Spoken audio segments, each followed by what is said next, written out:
Well, this is Steve Goldsmith, and I'm Professor of Government here at Harvard's Kennedy School and Director of the Innovations in American Government program. We're continuing with our series of discussions with America's innovative mayors, looking at particular mayors and what they've done to improve their communities.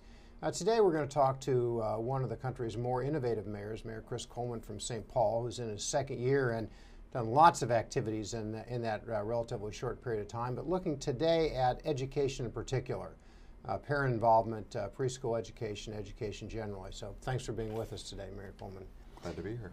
We're looking at innovation, and I picked a few of the things that you have already implemented. And could you start by telling us a little bit perhaps about the St. Paul Early Childhood Scholarship Program and generally your approach to education reform as a mayor? Sure. Well, I'll start kind of with the broad overview. For us, education really became one of our number one priorities. Traditionally, the mayor of St. Paul is not engaged in education. There isn't a mayoral takeover like there is in some other cities. The school system is perceived as doing relatively well, and it does do a great job for some students, but not so well for others.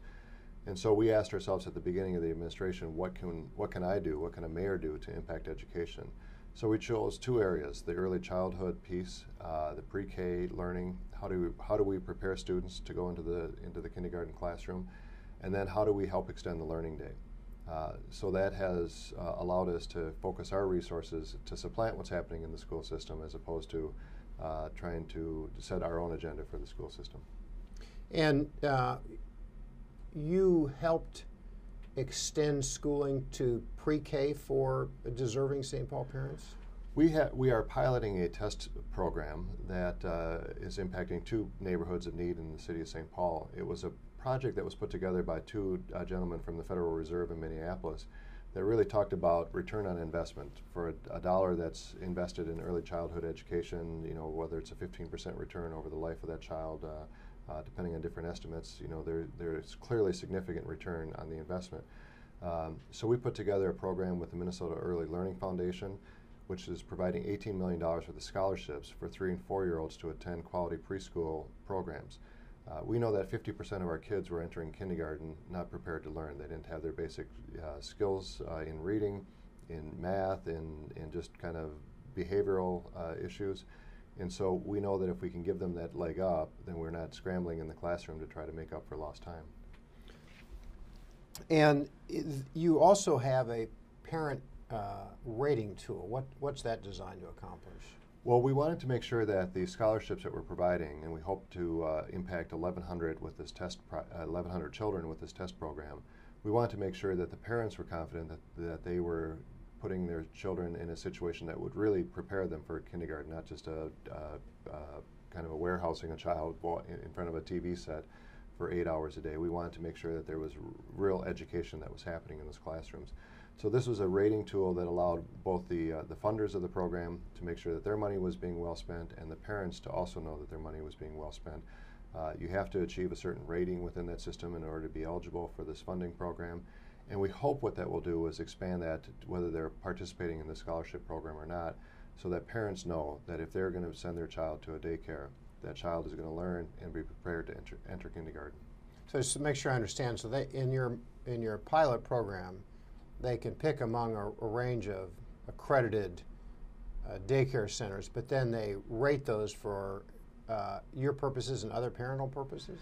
Well, in order to be eligible for the program, they have to attain a rating of a 3 or 4 under this system, and otherwise they wouldn't be eligible for these funds.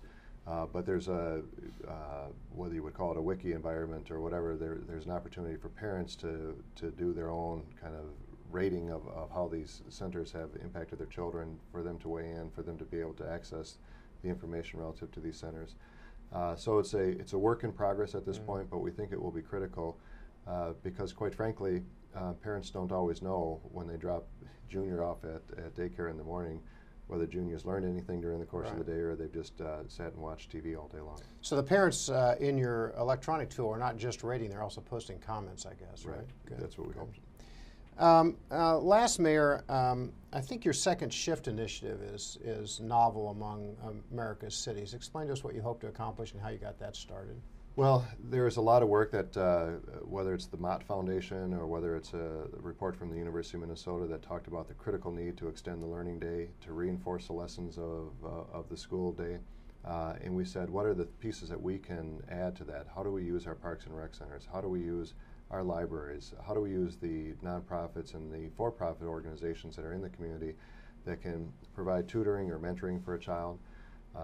And just really extending that. So whether it's an after-school program, we've opened up 38 of our rec centers on days when there's no school during spring break or winter break. During the course of the summer, kids can go in there. They can spend the whole day there. They'll get breakfast, lunch, and hopefully dinner at some point in the future. They can have tutoring and mentoring programs, strong recreational components, caring adults. Just saying, here we have all these incredible resources, but our rec centers were closed during the day when the children were in most need of those services.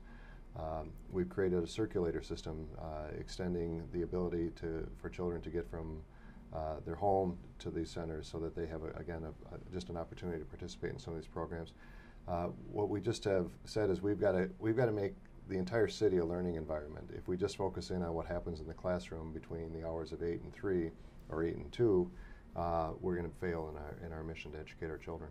And again, though, how are you connecting parents and families, particularly in underprivileged neighborhoods, with those range of resources? A lot of different pieces. First of all, creating a strong network with the schools themselves. Where we have seen this program be particularly effective is when there's been a strong principal that has really directed children to these out-of-school time programs. Again, spring break being the great example where the principals in some of the schools would say, here's where your child can go during the course of the day. Here's what they'll be able to do. And that's where we really have seen a huge increase in the numbers of children that were participating in those programs. So that connection, school-community connection, was critically important. Creating the circulator system where we're providing information to parents about how kids can pick up this free bus, where they can go with it, and how often it runs, and all of those things. Again, expanding our rec centers and the people that are in the rec centers to go out into the neighborhoods to talk with children, to say, and to families to come into our centers. Here's what we have going on. You can participate in these things. So it's really trying to spread the word of these opportunities, not just on the city resource side, but also the nonprofits, the Boys and Girls Clubs, among other things. And lastly, I mean, one of the ways that mayors provide benefit in their communities is they are able to weave together resources from different places. So what, in terms of other mayors, what lessons do you draw from your efforts to bring school, government services, and not-for-profits together? How do you think that can best be done? Well, I think one of the things is you have to make it very clear that this is a major focus of your administration, that this will be something where you're going to devote your own resources, the city resources. We have 25% of my inner office staff dedicated to educational components, working with the partnerships, not competing against organizations, but saying, we're going to bring people together. We're asking everyone to figure out what their niche is going to be. And I think if you can show that there is a dedication, determination to change what's happening in education, to close those achievement gaps, if you can show clear leadership on this, the foundation and the funding communities will come to the table. They want to be supportive, but they want to make sure that they're going to get a return on their investment. Mayor, thanks for your time today and for your leadership in St. Paul. Thank you very much. Okay.